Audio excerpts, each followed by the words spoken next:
vous avez des questions, Lydia vous répond.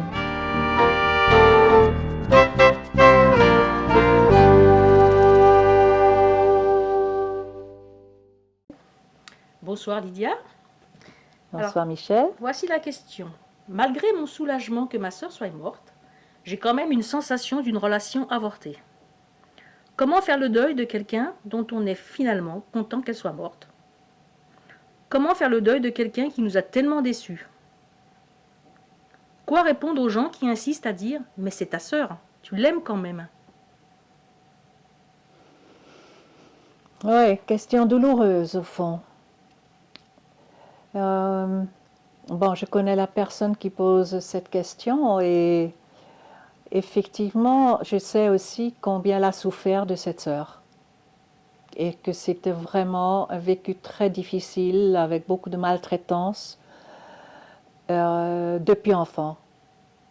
Donc, je peux tout à fait comprendre, en plus c'était une femme toxicomane qui a eu des comportements épouvantables envers ses propres enfants.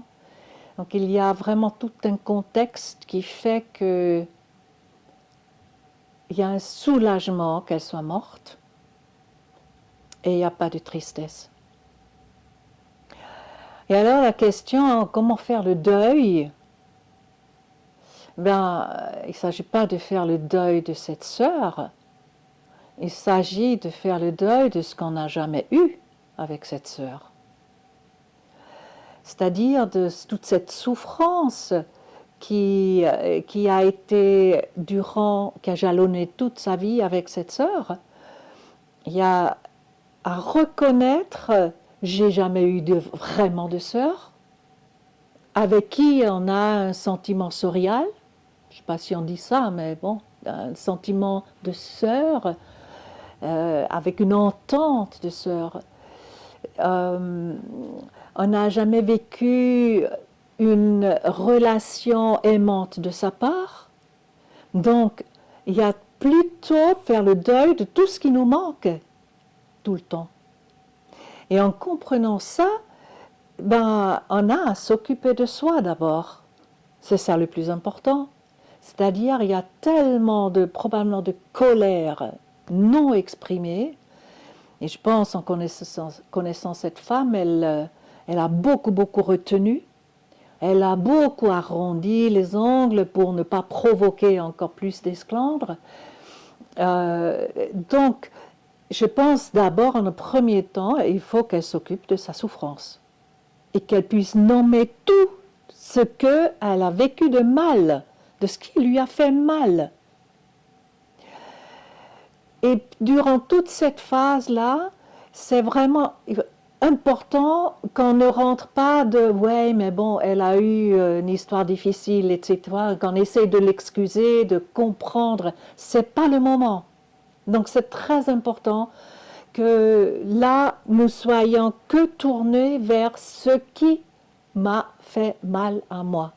Et donc exprimer cette colère qu'on a retenue, pour la vanter, même dire des choses qu'on n'ose même pas dire à quelqu'un, mais de se l'avouer. Quand on déteste quelqu'un, c'est que la haine, elle est juste l'expression d'une souffrance terrible derrière. Et en comprenant qu'il y a une souffrance, on s'occupe de celle-là. Mais la forme que prend la haine dans des mots violents, parfois il faut d'abord qu'elle sorte, cette violence, effectivement. C'est comme mettre dehors une violence subie.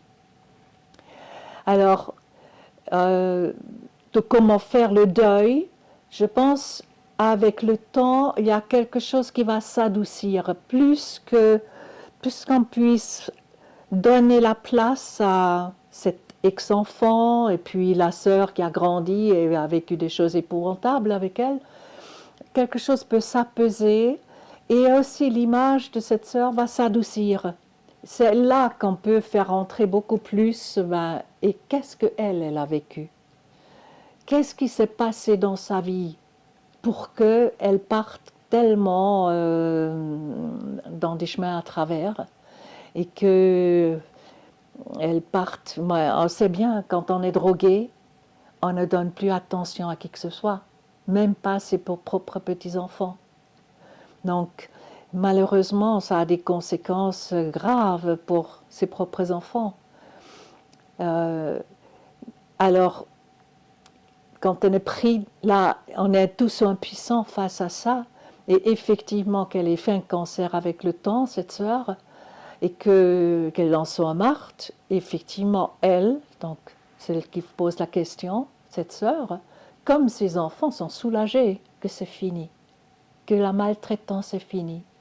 Un soulagement aussi qu'elle ne souffre plus, bien sûr, parce qu'elle a souffert dans son cancer, mais les enfants, ils vivent le même soulagement de que la torture morale soit finie. Donc là, on peut que comprendre que mais c'est normal. Et ces enfants ont certainement un grand travail à faire pour se reconstruire. Tout ce que cette maman n'a pas pu leur donner pour qu'ils commencent à faire le chemin de se réparer pour devenir des adultes sains. C'est possible, mais ils auront beaucoup besoin d'aide, évidemment. Donc voilà, pour moi, ce deuil, dès qu'on s'occupe de sa propre souffrance, il y a quelque chose qui va s'apaiser naturellement et adoucir. Maintenant, par rapport à la dernière partie, cette question sur comment, redit la dernière partie. Quoi répondre aux gens qui insistent à dire « Mais c'est ta sœur, tu l'aimes quand même ». Déjà, je crois, ça c'est un des gros problèmes lors de la mort de quelqu'un, que nous projetons ce que nous percevons. Moi, ce que je ferais avec ma sœur, je l'aime quand même. Mais nous ne pouvons jamais savoir ce que sent l'autre. Et c'est beaucoup plus juste de dire qu'est-ce que tu sens toi? Qu'est-ce que tu sens? Et probablement, ce qui est beaucoup plus juste, ok, peut-être en dessous il y a de l'amour, mais c'est tellement recouvert par de la souffrance, par de la colère, par cette haine, qu'elle ne peut plus la ressentir. C'est pas possible.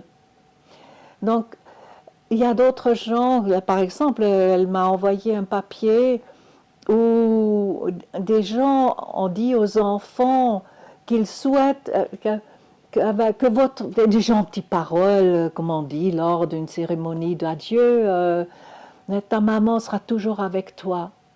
Et cette fille, elle dit non, mais j'espère surtout qu'elle ne soit pas avec moi, je ne la désire pas avec moi. Mais les autres en face, ils disent des phrases qu'ils aimeraient peut-être entendre eux. Mais c'est être à côté de la plaque pour la personne qui est touchée là.